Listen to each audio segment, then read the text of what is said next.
এ নবীর আশিক, আমার নবী রবিউল আউয়াল, শুধু রবিউল আউয়াল না, আমার নবী 12টা মাসের মধ্যে যতদিন সোমবার ছিল, বৃহস্পতিবার ছিল, নবী রোজা রেখেছেন।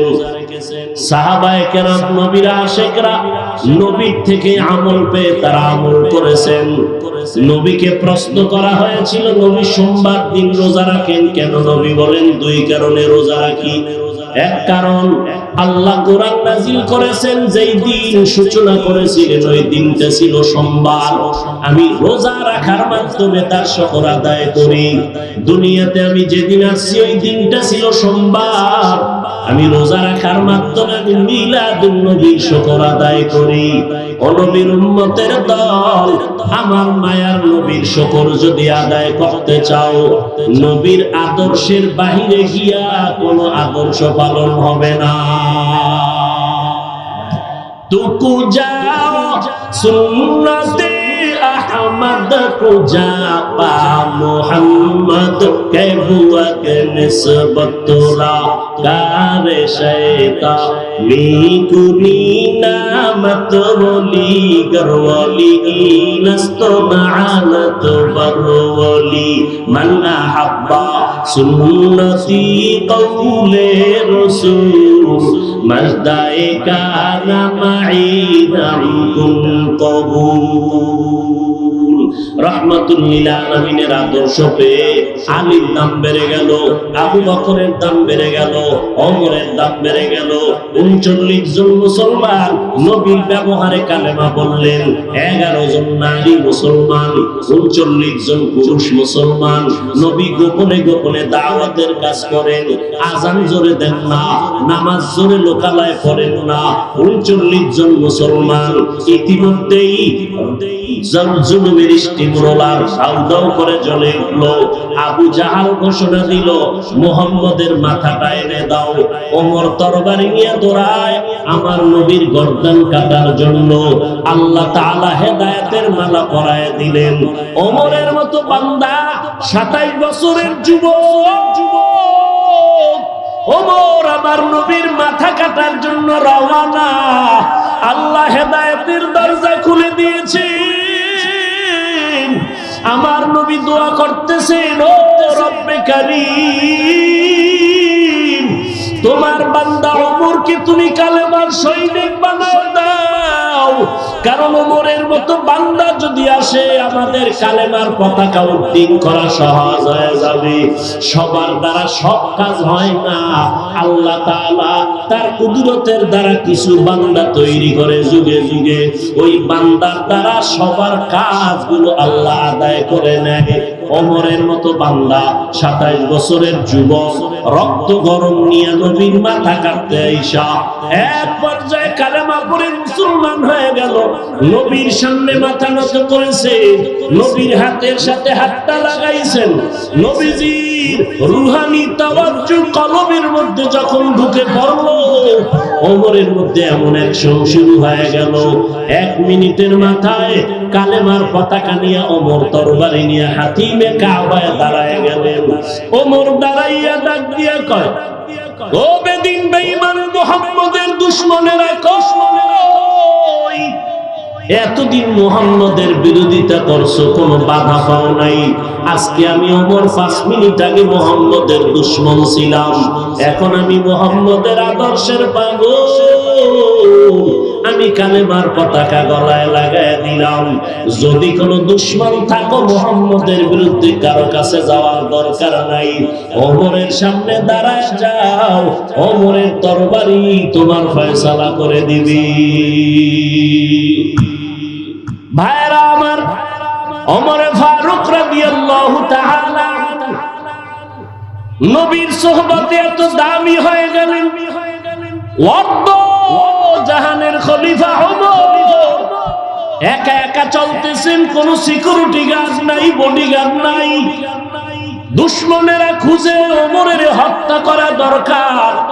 আল্লাহ বলেন, আমি আল্লাহর অর্ডার হলে সম্ভব, না হয় সম্ভব না। ফেরাউন চেয়েছিল মুসা নামের বান্দা জমিনে আসবে না, আল্লাহ চাইছেন মুসা তো আসবেই, ফেরাউনের ঘরে লালন পালন হবে। ফেরাউন ব্যর্থ, আমার আল্লাহর কথাই সঠিকভাবে বাস্তব হয়ে গেল। নমরুদ চাইছিল ইব্রাহিম নামের বান্দা দুনিয়াতে আসবে না, আমার আল্লাহ চাইলেন নমরুদের নাকের ডগায় ইব্রাহিমকে পাঠাবেন, তাই হলো। ইব্রাহিম রে দিয়া নমরুদের পতন ঘটাইল। এরে নবীর উম্মতের দল ওমরকে হত্যা করার জন্য তৈয়ার, একা একা পাবে তো হত্যা করবে। আল্লাহ তাআলা বলেন মুমিন কখনো একা থাকে না, মুমিনের সাথে আমি আল্লাহ কুদরতি ক্ষমতা থাকি। ভাইরা আমার, নবীর আদর্শ ওমরকে এত দামি করে ফেললো। আম্মা জান আয়েশা রাদিয়াল্লাহু আনহা রাহমাতুল লিল আলামিনকে একদিন জিজ্ঞাসা করেন, নবী আপনার সাহাবায়ে কেরামরা আপনার সোহবতে এসে ধন্য হলো বলে? হ্যাঁ। ধন্য হওয়ার ভিতরে মর্যাদার দিক থেকে কার সম্মান সবার উপরে? আমলের লাইনে। নবীজি বললেন ওমর সবার উপরে। আম্মা জান চাইছিলেন তার আব্বা আবু বকরের নামটা বলবেন, নবী আবু বকরের নাম বললেন না, ওমরের নাম বললেন। এত পরিমাণ ওমরের মূল্য। আল্লাহর নবী বলেন আকাশের মধ্যে নক্ষত্র যেই পরিমাণ দেখো অগণিত, ওমরের আমলের থেকে আরো বেশি। আম্মা জান বললেন আমার আব্বা জানের খবর কি আবু বকর? আল্লাহর নবী বলেন আবু বকরের কথা তো ভিন্ন আলোচনা। ও আয়েশা, আবু বকরকে আল্লাহ এত মর্যাদা দান করেছেন, আমার সমস্ত মুমিনদের নেক আমল যদি এক পাল্লায় দেওয়া হয়, ওমর আর আবু বকরের আমল যদি ভিন্ন পাল্লায় রাখা হয়, সারা দুনিয়ার মুমিনের আমল থেকে আবু বকরের আমলের পাল্লা ভারী হয়ে যাবে। নবীর সোহবতের কারণে আজ এত দাম। আজ আবু বকরের নাম, ওমরের নাম। এরে নবীর উম্মতের দল, আজকে ঈদগাহ ময়দানে রাত গভীর, এতগুলো মানুষ দুনিয়ার কোন কোটিপতি যদি বসাইয়া রাখতে চাইতেন, তাদেরকে আনার জন্য ফ্রি গাড়ি দেওয়া লাগতো, ভাড়া দেওয়া লাগতো, লাগতো নি? আসার পরে বসার জন্য ভিআইপি ব্যবস্থা, তাও লাগতো। এরপরে ফাঁকে ফাঁকে নাস্তা খানা দেওয়া লাগতো, বসার বিছানা উত্তম দেওয়া লাগতো। আবার এতগুলো মানুষকে নিয়ন্ত্রণ করার জন্য বিভিন্ন আইন শৃঙ্খলা বাহিনী লাগতো। কিন্তু আজ ঈদগাহ ময়দানে নজর করে দেখো রে বাবা, হাজার হাজার মুসলমান, কাউকে টাকা দেওয়া হয় না, ভাড়া হিসাবে হয়েছে। কি বলেন হয়েছে? নাস্তা, বসার বিছানাটাও ভালো না। তাকাইয়া দেখো এই মানুষগুলো কোন ভিআইপি নন ভিআইপি নাই, কে বড় কে ছোট কে আলেম কে মূর্খ সব এক কাতারে বসে গেল, কোনো কষ্ট নাই। নিয়ন্ত্রণের জন্য কোনো পুলিশ নাই, কোনো র্যাব লাগলো না। ও বান্দা, এইগুলো কেমনে সম্ভব? একমাত্র কারণ মদিনার নবীর আদর্শের কারণেই সম্ভব। তুকু যাও সুন্নতে আহমদ কুজা পা মুহাম্মদ কেবুয়াত নিসবত তোরা। নবীর আদর্শের মালা গলায় লাগাও। আজকে নবীর আদর্শের কারণে আমাদের এত সম্মান এই জমিনের মধ্যে। ও নারায়ণগঞ্জের যুবক, ও বৃদ্ধ বাবাজি, পর্দার আড়ালের আব্বা জানেরা, দুনিয়াটা কিছুই না রে বাবা, আমার নবীর আদর্শের কারণে আজ আমরা সম্মান থেকে লাঞ্ছিত হয়ে যাই নাই। এই জমিনের মধ্যে আল্লাহর নবীর চ্যালেঞ্জ দেওয়া দুই জিনিস যারা আঁকড়ায় ধরবা, তাদের সম্মান যাবে না। আজকে দুনিয়াতে যাদের কাছে সুন্নতের আমল আছে, কোরআন আছে, এদের মতো সম্মানের জমিনে বর্তমানেও কেউ নাই। করোনা গেল, মহামারী, স্কুল কলেজ বন্ধ, চাকরিওয়ালা চাকরি বন্ধ, ব্যবসায়ীর ব্যবসা বন্ধ। তাকাইয়া দেখছো রে বাবা, আল্লাহর শুকর, কোরআনওয়ালাদের একটা মাদ্রাসাও বন্ধ হয় নাই। হেফাজতের মালিক কে? এর এলাকার মুসলমান যুবক, নবীর আদর্শের মালাটা গলায় লাগাও। আজকে নবীর জন্য পাগল, কিন্তু এই যে আমাদেরও ময়দানে হাজার হাজার আল্লাহর আশিক নবীর আশিক বসে আছে, দুঃখ অন্তরে ভরা এমন আশিক এখানে আছে আজকে ফজরের নামাজ পড়ে নাই, যোহর পড়ে নাই, আসর পড়ে নাই, মাগরিব পড়ে নাই, এশাও পড়ে নাই। কি আছে না নাই? নামাজ ছেড়ে দেওয়ার সুযোগ আসেনি? কথা বলেন, নামাজ কয় ওয়াক্ত? আর ওজনে বলেন, শুধু শুক্রবার দিন না প্রতিদিন? প্রতিদিন তো দূরের কথা, জুমার দিন গিয়েও মানুষ ভালো করে নামাজ পড়ে না। আগামীকাল জুমাবার, মসজিদে যাইয়া সব বোঝাই, দোতলা তিনতলা চারতলা সব ছাদ খালি নাই, রাস্তা বন্ধ। কমিটি কয় টাকা দাও, আরো বাড়ানো দরকার। এত মানুষ জুমায় হয়ে গেল, এরা ফজরে গইছিল, এরা সব কাওরান বাজার থেকে আয় না, জুমার নামাজে এত মুসল্লি, এরা ফজরে কই? আবার যে জুমা ঈশা নামাজ পড়লো, পুরা নামাজটাও পড়লো না। খতিব বা ইমাম সাহেব সালাম ফিরানো মাত্র দৌড়, ঠিক নি? অথচ সালামের পরে আরো 4 রাকাত নামাজ পড়া লাগবে, না পড়লে গুনাহ হবে, গুনাহ হবে, গুনাহ হবে। জুমার নামাজ পড়তে আইসাও বান্দা কিছু সওয়াব আর 4 রাকাত নামাজ না পড়িয়া কিছু গুনাহ নিয়ে বাড়ি যায়। এর কারণ শুধু একটা, 5 ওয়াক্ত নামাজ না পড়ার অভিশাপ। নামাজ লাগবে নি? সারাদিন দুরূদ শরীফ পড়লেন, নামাজ পড়লেন না, কোনো লাভ হবে? নবীর আদর্শের মালা গলায় লাগাও। ও ওলামায়ে কেরামদের আমি কিছু বলবো না, ওলামায়ে কেরামের বাহিরে যারা সাধারণ মুসলমান, আজকে নবীর জন্য মিছিল, নবীর মহব্বত 1 সেকেন্ডের জন্য কমবে না। নবী বলেন, জীবনের থেকে আমাকে মহব্বত করবা, একদিন না সব সময়। সব সময় রবিউল আউয়ালের 12 তারিখ শুধু মিছিল দিবা তা না। ওরে মিছিল তো কেউ দেয় নাই, আবু হানিফা দেন নাই, ইমাম বুখারী দিলেন না, ইমাম মুসলিম দিলেন না, মাযহাবের কেউ দিলেন না। এই মিছিল কইরা বাবা, যদি তোমার নামাজ নষ্ট হয়, পর্দা নষ্ট হয়, খোদার কসম তোমার এই মিছিল তোমার জন্য ক্ষতির কারণ হয়ে যাবে। ভাইরা আমার, তর্ক বিতর্ক বাদ দিয়া সবাই নবীর আদর্শের মালা গলায় লাগাইও, দাড়িটা লম্বা করো, মা বাবার খেদমত করো, ওলামায়ে কেরামের সম্মান বজায় রেখে দোয়া নিয়ে পরামর্শ নিয়ে আমল করো। নামাজ 5 ওয়াক্ত ছাড়া উপায় নাই। ও বান্দা, নামাজের মালা গলায় লাগাও। যতই চালাকি করো, কোনো চালাকিতে কাজ হবে না রে বাবা। দুনিয়াতে আর কয়দিন? সারা রাত নবীর শানের বয়ান করলে শেষ করা যাবে না, কারণ আমার নবী শ্রেষ্ঠ নবী, এমন শ্রেষ্ঠ যার শান বয়ান করিয়া শেষ করা যাবে না।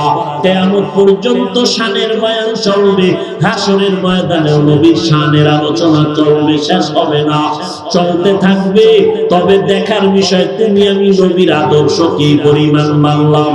5 বেলার নামাজ পড়ো, নবীর আদর্শ, কোন পীরের আদেশ নয়। নবীর আদর্শে টুপিটা মাথায় লাগাও, নবীর আদর্শে দাড়িটা লম্বা করো, নবীর আদর্শে পর্দা রক্ষা করো রে বাবা। ও যুবক, আজকে এত বয়ান শোনার পরেও তোমার নবীর তরিকা ভালো লাগে না। কত বিধর্মীরা আমার নবীর আদর্শ দেখা কালেমা পড়ে, আর মুসলমানের ঘরে জন্ম নেওয়ার পর নবীর উম্মত হইয়া বেঈমানের পা চাটা গোলামি করে।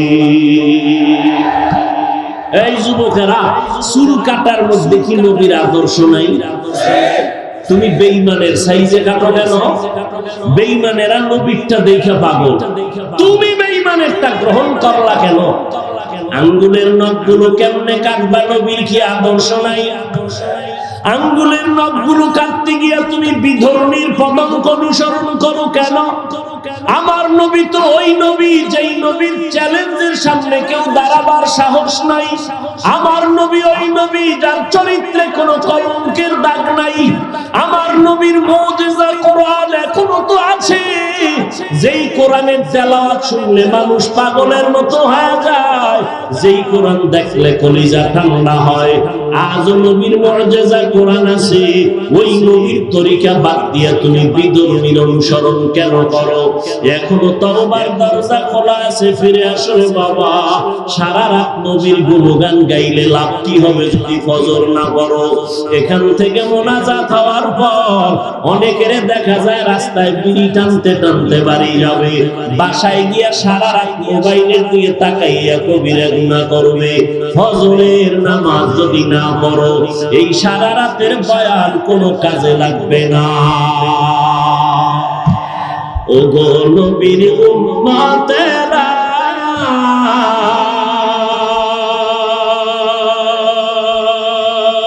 হয়ে আজি দিশাহারা, কোরআন হাদিস রে চলো যখন যাহা চায় মনে, নবী বিনে কে দাঁড়াবে পুসিরাত মিজানে, নবী বিনে কে দাঁড়াবে পুসিরাত মিজানে। এরে নবীর উম্মতের দল, নবীর মুহাব্বত অন্তরে জমা করো। সাহাবী হুযায়ফা রাদিয়াল্লাহু তাআলা কোন এক দুনিয়াদার বাদশার দাওয়াতে গেছেন, খানা খাইতে বসছেন, দস্তারখান বিছাইছেন, খানা পড়ে গেল, উঠাইয়া খাইছে। দুনিয়াদারেরা কয় এটা কেমন দেখা যায়? হুযায়ফা রাদিয়াল্লাহু আনহু বললেন, আ'আতরুকু সুন্নাত হাবিবি লিহাউলাইল হুমাকা, আমি এই সমস্ত দুনিয়াদার মূর্খদের কারণে আমার বন্ধু আমার হাবিব রাহমাতুল লিল আলামিনের সুন্নাত আমি ছাড়তে পারি না। পাল্লা দিতে রাজি, সুন্নতের বিরোধিতা করা বরদাস্ত করতে রাজি না। এরে যুবক আল্লাহর গোলাম, রবিউল আউয়াল থেকে যদি তওবা করে টুপি লাগাও, নামাজ পড়ো, পর্দা করো, মা বাবার খেদমত করো, নবীর তরিকা মতো চলো, তো তোমার জন্য রবিউল আউয়ালের আলোচনাটা সার্থক হবে। আর সারা জিন্দেগি নবীর গুণগান যদি গাও, নবীর তরিকায় নামাজ না পড়ো, মা বাবার দোয়া না নিয়ে যদি চলো, মা বাবার সাথে বেয়াদবি করবা, ওলামায়ে কেরামের সাথে বেয়াদবি করবা, আজীবন নবীর শান গাইলেও কোনো ফায়দা হবে না।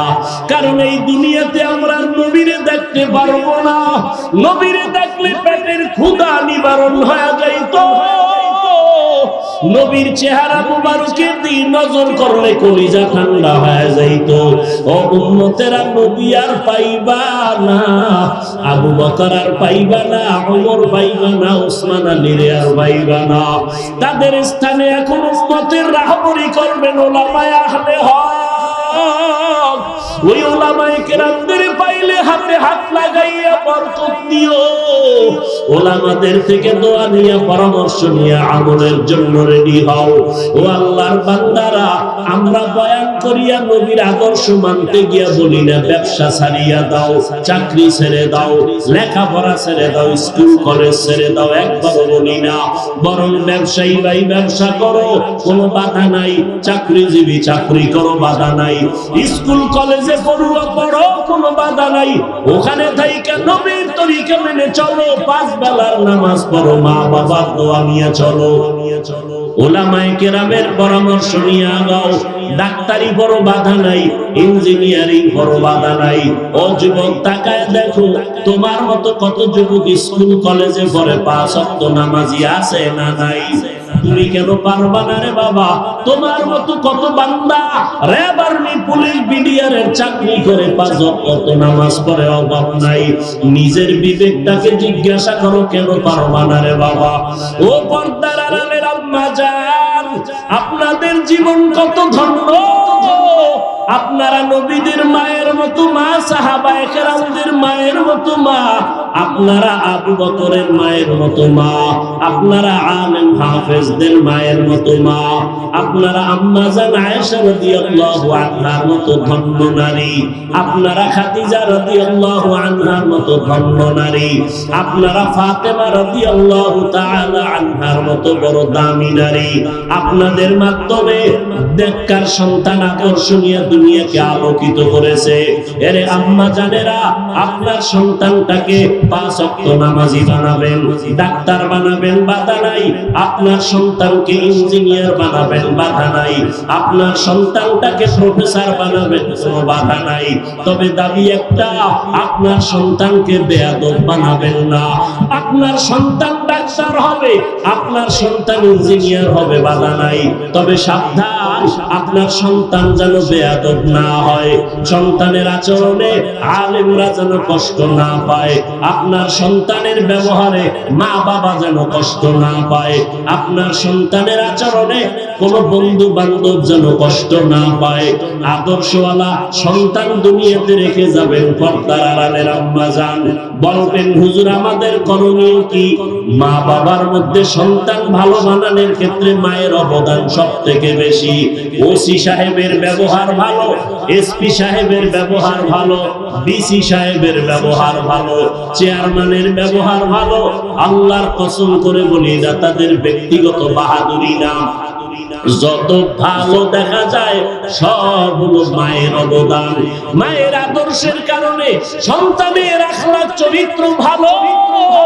এই জন্য নবীজি বলেছেন, ও দুনিয়ার নারীরা, দুনিয়ার মধ্যে তোমাদের মতো শ্রেষ্ঠ সম্পদ আর কেউ নাই, নেককারিনী নারীরা। এরে পর্দার আড়ালের আম্মা জান, স্বামীর মাল হেফাজত করবেন, সন্তানগুলো আদর্শওয়ালা নামাজি বানাবেন। আপনার সন্তান ডাক্তার হবে, ইঞ্জিনিয়ার হবে, সবার থেকে দোয়া পাবে। ও যুবকেরা, এখনো সময় আছে, তওবা করে না। নবীর তরিকা ছাড়া আর কোন নাজাতের পথ নাই। নবীর আদর্শ ছাড়া হাসরের ময়দানে সুপারিশ পাওয়ার উপায় নাই। এরে নবীর আশিকির দল, এখনো সময় আছে, তওবা করে নাও। মনের বুঝাইয়া বলো রে মন, আমার মতো কত বান্দা যুবক জীবনে মাদ্রাসায় পড়ে নাই, জেনারেল লাইনে পড়িয়া নবীর তরিকা মতো চলে, নামাজ পড়ে, পর্দা করে, হালাল খায়। আমি কেন পারবো না? ও আল্লাহ, তুমি আমাকে তৌফিক দান করো। আল্লাহর কাছে তৌফিক চাও, তওবা করো। কারণ এই দুনিয়া কিছুই না, চোখের সামনে কত যুবককে নবীর আদর্শের মালা গলায় লাগাও, কোনো চালাকিতে কাজ হবে না রে বাবা। আল্লাহর কাছে তওবা করো, আর মনে মনে আল্লাহর কাছে বলো, আল্লাহ এই ময়দানে আমার মতো গুনাহগার কেউ নাই। গুনার কারণে আমার হাত না পাক, আমার চোখ না পাক, আমার জিহ্বা না পাক, আমার অন্তর না পাক। আয় আল্লাহ, গুনার কারণে আমার অন্তর নষ্ট হয়ে গেছে, চোখে পানি নাই। গুনার কারণে মোনাজাত দিল, কান্না আসে না রে আল্লাহ। আমার গুনার খবর আমার মা বাবা ভাই বোনেরা কেউ জানে না। যদি জানতো, কেউ আমাকে সম্মানের চোখে দেখতো না। আল্লাহ, তুমি জানার পরেও সম্মান কমায় দাও না, খানা বন্ধ